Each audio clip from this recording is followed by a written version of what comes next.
Hello दोस्तों, स्वागत है आज के मेरी इस वीडियो में। आज मैं फिर से आपके लिए लेकर आ गया हूँ अर्धवार्षिक परीक्षा 2023-24 कक्षा 11 सामान्य हिंदी का पेपर। और ये 100 पूर्णांक का आपका पेपर है और ये 2 घंटे 15 मिनट में पेपर कराया गया है।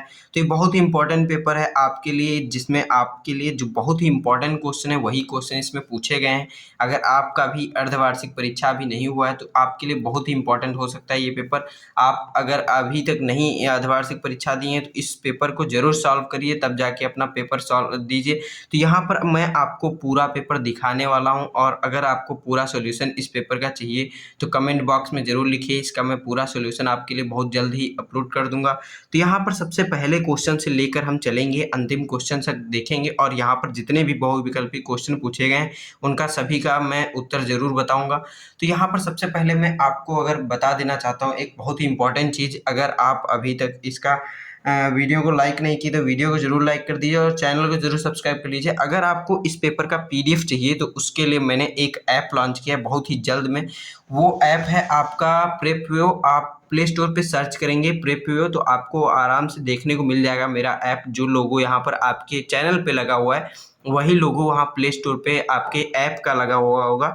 और उसमें एक मेन चीज़ है जो आपको क्विज प्ले करवाता है। क्विज में आपको इसी तरीके से जैसे ये बहुविकल्पी क्वेश्चन पूछे गए उसी तरीके से क्वेश्चन दिए गए हैं, और आप अगर वो क्विज खेलते हैं तो उसमें अगर नाम आपका रोज टॉप पर आता है, डेली डेली लीडर बोर्ड में आपका वहाँ पर नाम शो करता है। अगर आप रोज रोज डेली बेसिस पे आप उसको प्ले करते हैं और उसमें आपका ऊपर नाम आता है तो आपका नाम मैं यहाँ पर वीडियो में ज़रूर लिया करूँगा, और आपका नाम लेकर के सभी को बताऊंगा कि आपका नाम वहाँ पर सबसे ऊपर आया है, टॉप पे आया है, 100% मार्क्स वहाँ पर आप ऑब्टेन कर रहे हैं।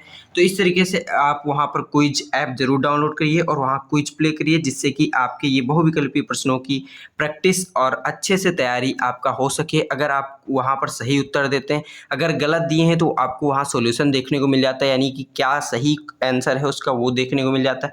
तो अभी ऐप आप डाउनलोड करिए और उसमें आप देखिए अपना स्कोर क्या है आपका, और स्कोर बेहतर अपना कीजिए वहाँ पर। तो बहुत ही इंपॉर्टेंट ऐप है, ऐप अभी डाउनलोड करिए और इसी तरीके के क्वेश्चन आप अटेम्प्ट करिए, बहुत ही इंपॉर्टेंट है। तो यहाँ पर इस तरीके से आपका ये हो जाता है। तो यहाँ पर सबसे पहले क्वेश्चन से हम स्टार्ट करते हैं। भारत दुर्दशा के लेखक हैं। भारत दुर्दशा के लेखक यहाँ पर आपके भारतेंदु हरीशचंद्र जी हैं। तो इसका राइट आंसर ये हो जाता है। और मैं एक आपको और इम्पोर्टेंट चीज़ बता देना चाहता हूँ, मैंने डिस्क्रिप्शन बॉक्स में व्हाट्सएप चैनल का लिंक दिया है, उसको भी ज्वाइन कर लीजिए। वहाँ पर इंपॉर्टेंट चीज़ें मैं शेयर करता रहता हूँ आपके साथ।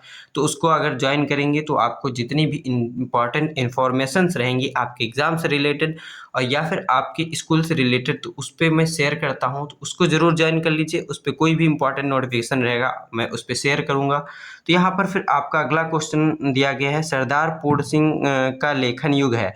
तो सरदार पूर्ण सिंह का लेखन युग द्विवेदी युग है। फिर यहाँ पर आपका ग नंबर हिंदी का प्रथम मौलिक उपन्यास है। तो हिंदी का प्रथम मौलिक उपन्यास परीक्षा गुरु है। आप लोग हमेशा मुझसे ये एक बात कहते हैं कि आपके इस कोड का पेपर अपलोड कर दीजिए, या फिर कोई कोड आप बताते हैं उसका कहते हैं आप पेपर अपलोड कर दीजिए। लेकिन हर एक कोड का पेपर मेरे पास नहीं रहता है। क्यों नहीं रहता है? क्योंकि हर स्कूल में अलग कोड का पेपर होता है। कहीं कहीं आपका जो कोड होता है मैच कर जाता है, तो वो पेपर अगर आपका मैच कर गया तो उसी कोड के आपके आगे के भी पेपर आते हैं, तो उससे आपका बहुत फ़ायदा हो जाता है। तो अगर आप दूसरे का हेल्प करेंगे, यानी कि अपने जिस कोड का आपका पेपर हुआ है अगर वो आप मेरे साथ शेयर करते हैं तो मैं अन्य छात्रों के साथ शेयर कर दूंगा। तो इसी तरीके से अगर आप किसी का हेल्प करेंगे तो आपका भी किसी न किसी तरीके से हेल्प जरूर होगा। इसलिए आप अपना पेपर इसी ऐप पर प्रेप्यो ऐप पर शेयर कर सकते हैं। वहाँ पर प्लस का आइकन दिया गया है, वहाँ पर अपना पेपर अपलोड कर सकते हैं, जिसको मैं देखूंगा। अगर पहले से वो पेपर अपलोडेड नहीं है तो उसको मैं पब्लिक कर दूंगा, सभी लोग देख सकते हैं। तो मैं दिखा दे रहा हूँ इस तरीके से आपका ये ऐप है, और ऐप में आपको यहाँ पर नीचे प्लस का आइकन ये दिया गया है, इस पर आप क्लिक करके अपना पेपर अपलोड कर सकते हैं और इस तरीके से देख सकते हैं सभी पेपर का पीडीएफ यहाँ पर अपलोडेड है। यहाँ क्विज का ऑप्शन इस तरीके से दिया गया है, नीचे सबसे देखेंगे तो क्विज का ऑप्शन है। क्विज यहाँ पर प्ले कर सकते हैं और अपना नाम इस तरीके से ला सकते हैं, जैसे कि यहाँ पर प्रशांत जाट ये आपका है भौतिक विज्ञान का पेपर, इन्होंने बहुविकल्पी क्वेश्चन का क्विज अटेम्प्ट किया है तो 100% मार्क्स इन्होंने लाया है। और गणित का भी इन्होंने किया है, इसी तरीके से हिंदी का यहाँ पर मैंने खुद ही किया था। तो इस तरीके से आप अपना नाम भी यहाँ पर ला सकते हैं 100% स्कोर में। और टुडेज लीडर बोर्ड यानी ये per day leader board change होता है, अपडेट होता है। तो इस तरीके से यहाँ पर आप अपना क्विज प्ले करके यहाँ पर अपना नाम लाइए। आपका भी नाम इसी तरीके से मैं हर एक वीडियो में शो करूँगा, तो आप ज़रूर इस ऐप को डाउनलोड करिए, वहाँ पर अपना नाम ज़रूर लाइए सबसे ऊपर, जिससे कि मैं आपका नाम अगले वीडियो में ले सकूँ। तो यहाँ पर इस तरीके से आपका है। फिर अब हम बढ़ते हैं अपने अगले क्वेश्चन की तरफ। तो आपका अगला क्वेश्चन पूछा गया है, हिंदी का प्रथम मौलिक उपन्यास है, तो प्रथम मौलिक उपन्यास आपका परीक्षा गुरु है। फिर आपका घ नंबर क्वेश्चन है, गोदान किस विधा की रचना है, तो गोदान आपकी उपन्यास विधा की रचना है। फिर आपका अंगा नंबर क्वेश्चन है, एकांकी सम्राट कहा जाता है, तो एकांकी सम्राट राम कुमार वर्मा को कहा जाता है। फिर आपका यहाँ पर दूसरा, ये आपके काव्य खंड यानी कि ये गद्य खंड से थे, और यहाँ से आपके काव्य खंड से के इतिहास पर आधारित जो प्रश्न है वो यहाँ पर स्टार्ट हो जाते हैं। यहाँ पर दूसरा प्रश्न है काव्य खंड के इतिहास पर आधारित प्रश्न। तो यहाँ पर निम्नलिखित में से कौन प्रेमाश्रयी शाखा का कवि नहीं है। यहाँ पूछा गया है प्रेमाश्रयी शाखा का कवि नहीं है। नहीं है, ये बहुत लोग नहीं पढ़ते हैं, नहीं, यहाँ पर नहीं पढ़ना भूल जाते हैं, तो यहाँ पर गलत उत्तर दे के आ जाते हैं। जैसे कि यहाँ पर टिक आपको देखने को मिल रहा होगा, जायसी टिक है, ये सरासर गलत आंसर है। आपका जो सही आंसर है यहाँ पर सूरदास है, ये प्रेमाश्रयी शाखा के कवि नहीं है। फिर यहाँ पर आपका अगला क्वेश्चन दिया गया है, आदिकाल का नाम है। आदिकाल का नाम यहाँ पर आपका सिद्ध सामंत काल है। फिर यहाँ पर आपका अगला क्वेश्चन है, विनय पत्रिका के कवि हैं, तो विनय पत्रिका के कवि आपके यहाँ पर तुलसीदास जी हैं। फिर अब हम बढ़ते हैं अपने अगले क्वेश्चन की तरफ। तो आपका अगला क्वेश्चन दिया गया है, अगले पेज पर है। तो यहाँ पर आपका अगला क्वेश्चन है, पृथ्वीराज रासो के रचनाकार हैं, तो पृथ्वीराज रासो के रचनाकार आपके चंद बरदाई हैं, चंद बरदाई हैं। तो इस तरीके से आपका फिर आपका अगला क्वेश्चन पूछा गया है, अष्टछाप के कवियों का संबंध भक्ति काल की किस शाखा से है। तो आपके जो अष्टछाप के कवि हैं उनका संबंध आपके यहाँ पर यहाँ पर आपके कृष्ण भक्ति शाखा से है, तो ये वाला आपका राइट आंसर है। फिर यहाँ पर आपके इसी तरीके से दिए गए गद्यांश पर आधारित निम्नलिखित प्रश्नों के उत्तर दीजिए। तो आपके ये गद्य खंड से जो आपके गद्य अंश दिए हैं, यहाँ पर गद्य खंड एक दे दिया गया है, इस पर आधारित आपके 5 प्रश्न हैं। अगर आप अपने पाठों को अच्छे से पढ़े हुए हैं तो वहाँ से आप इनका उत्तर दे सकेंगे। तो आपको ये पूरा सॉल्यूशन वीडियो चाहिए तो आप चैनल को सब्सक्राइब कीजिए, बेल आइकन प्रेस कीजिए और कमेंट कीजिए कि आपको इस पेपर का फुल सॉल्यूशन चाहिए, तो मैं बहुत ही जल्द अपलोड कर दूंगा और आपको नोटिफिकेशन मिल जाएगा। फिर यहाँ पर इसी तरीके से आपका इसमें एक अथवा करके ऑप्शन आता है, तो अगर आपको ये अच्छे से आ रहा है तो ये वाला कर लीजिए, नहीं तो ये वाला आप कर सकते हैं। तो इस तरीके से ये आपका पूछा गया है। फिर यहाँ पर इसी तरीके से काव्य खंड पर आधारित प्रश्न पूछे जाते हैं, तो यहाँ पर दिए गए पद्यांश पर आधारित प्रश्नों निम्नलिखित प्रश्नों के उत्तर दीजिए। ये भी 5 नंबर 5 दूनी 10 नंबर का होता है। यहाँ पर ये भी आपका एक क्वेश्चन दिया गया है। फिर इसी तरीके से आपका इसी में अथवा वाला क्वेश्चन दिया गया रहता है इसी तरीके से, तो ये आप देख सकते हैं। फिर 5वां नंबर क्वेश्चन यहाँ पर स्टार्ट है, निम्नलिखित में से किसी एक लेखक या कवि का साहित्य परिचय देते हुए आपको उनकी रचनाओं का उल्लेख करना है। तो इनमें से किसी भी एक लेखक या फिर कवि का आपको साहित्यिक परिचय देते हुए उनकी रचनाओं का उल्लेख करना है। 10 नंबर का क्वेश्चन है, बहुत ही इंपॉर्टेंट क्वेश्चन है ये वाला। फिर आपका यहाँ पर अगला क्वेश्चन है 10 नंबर का, ये भी है, बलिदान कहानी का सारांश अपने शब्दों में लिखिए। तो बलिदान कहानी का सारांश जो है आपको अपने शब्दों में लिख देना है। फिर यहाँ पर आपका अगला क्वेश्चन स्टार्ट हो जाता है यहाँ पर खंड खा से, यहाँ पर दिए गए संस्कृत गद्यांश या पद्यांश का संदर्भ से हिंदी में अनुवाद कीजिए। तो हिंदी में अनुवाद करना है, ये संस्कृत आपका गद्यांश दे दिया गया है, इसका आपका संस्कृत से हिंदी में अनुवाद करना है। फिर आपका इसी तरीके से अगला क्वेश्चन इसी में दिया गया है, ये आपका पद्य खंड से अथवा में क्वेश्चन है, ये आपको गद्य खंड वाला करना है तो गद्य खंड वाला कर सकते हैं, नहीं तो यहाँ पर पद्य खंड में दिया है ये वाला आप कर सकते हैं। फिर यहाँ पर आपका 8वां नंबर क्वेश्चन है, इसमें पूछा गया निम्नलिखित मुहावरों में से किसी 2 का अर्थ लिखकर वाक्य का प्रयोग करना है। तो यहाँ पर मुहावरे का अर्थ लिखकर उसका वाक्य का प्रयोग करना है, जैसे उल्टी गंगा बहना, तो प्रतिकूल कार्य करना है, यानी कि कोई भी आप कार्य कर रहे हैं उसके विपरीत अगर आप कार्य कर रहे हैं तो उसको कहलाएगा उल्टी गंगा बहना। तो इसका आप उपयोग अपने वाक्य में इसका उपयोग कर सकते हैं बहुत ही आसानी से।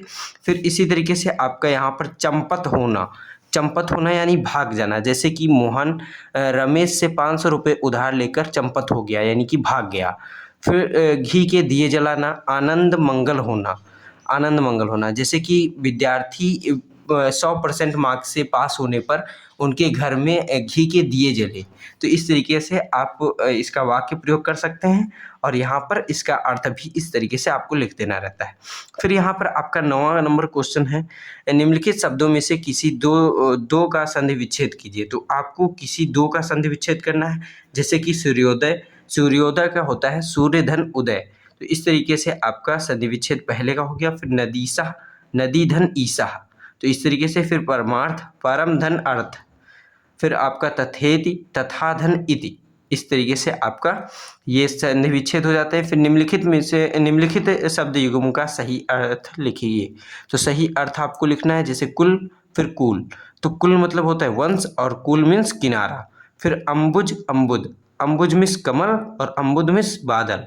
तो इस तरीके से आपका इसका अर्थ हो जाता है। फिर यहाँ पर आपका अगला क्वेश्चन है, निम्नलिखित शब्दों में से किन्हीं दो के दो अर्थ लिखिए। तो अर्क का आपका दो अर्थ हो जाएगा। तो अर्क को सूर्य कहते हैं या फिर आग कहते हैं। तो इस तरीके से इसका अर्थ हो गया। फिर द्विज का ब्राह्मण या फिर जन्म लिया हो या फिर ब्राह्मण, द्विज का अर्थ। सूर्य, पतिंगा, उत्तम या श्रेष्ठ। इस तरीके से आपके इसके दो। फिर यहाँ पर आपका के लिए आपको एक वाक्यांश दिए गए हैं, इनके लिए आपको एक वाक्यांश लिखना होता है। जैसे कि जो पहले कभी ना हुआ हो तो इसको अभूतपूर्व कहेंगे। सत्य में जिसका दृढ़ विश्वास हो सत्यनिष्ठ कहलाएगा। जिसका कोई आकार ना हो निराकार कहलाएगा। मध्यरात्रि का समय अर्धरात्रि या फिर निशीथ काल कहलाता है। फिर इसी तरीके से आपका अगला क्वेश्चन पूछा गया, श्रृंगार रस अथवा शांत रस का लक्षण और उदाहरण लिखिए। 2 नंबर का क्वेश्चन है। यमक अथवा रूपक अलंकार का लक्षण अथवा उदाहरण लिखिए। 2 नंबर का ये भी क्वेश्चन है। फिर आपका इसी तरीके से चौपाई अथवा सोरठा छंद का लक्षण उदाहरण लिखिए। 2 नंबर का ये भी क्वेश्चन है। फिर आपका लास्ट क्वेश्चन है यहाँ पर 11वां नंबर क्वेश्चन, निम्नलिखित विषयों में से किसी एक पर अपनी भाषा शैली में निबंध लिखना है। तो यहाँ पर 10 नंबर का निबंध का क्वेश्चन आता है, विद्यार्थी जीवन और अनुशासन। ये आपका निबंध का टॉपिक है। फिर दूसरा टॉपिक है साहित्य समाज का दर्पण, प्रदूषण की समस्या, कारण और निवारण। तो इस तरीके से ये आपका पूरा पेपर संपन्न हो जाता है। जैसा कि मैंने बताया कि आपको अगर इस पेपर का PDF चाहिए तो PDF के लिए ऐप डाउनलोड करिए। बहुत ही इंपॉर्टेंट ऐप है। आपको कोई एक काम के लिए वो ऐप नहीं है, उसमें कई सारे पर्पज है आपकी तैयारी के लिए। मैंने उस पर बहुत सारे अपडेट जल्द ही जल्द लाता रहूँगा। जैसे कि अभी मैंने आज ही एक अपडेट किया है जिसमें आपको क्विज खेलने के लिए यानी क्विज प्ले करने के लिए आपको एक ऑप्शन दिया गया है और उसमें कई सारे फीचर्स नए ऐड हुए हैं। तो उस तरीके से आपके नए नए फीचर्स ऐड होते जाएंगे और आपके फ़ायदे के लायक वो ऐप बनता जाएगा। तो बहुत ही इम्पॉर्टेंट ऐप है, उसको आप डाउनलोड करिए और व्हाट्सएप चैनल भी ज्वाइन करिए इम्पॉर्टेंट नोटिफिकेशन के लिए। और यहाँ पर इस तरीके से आप अब मेरे चैनल प्रेप्यू को सब्सक्राइब कीजिए और बेल आइकन दबा दीजिए जिससे कि नए आने वाले वीडियो आपको मिलते रहें। तो मिलते हैं अपने अगले वीडियो में, तब तक के लिए धन्यवाद।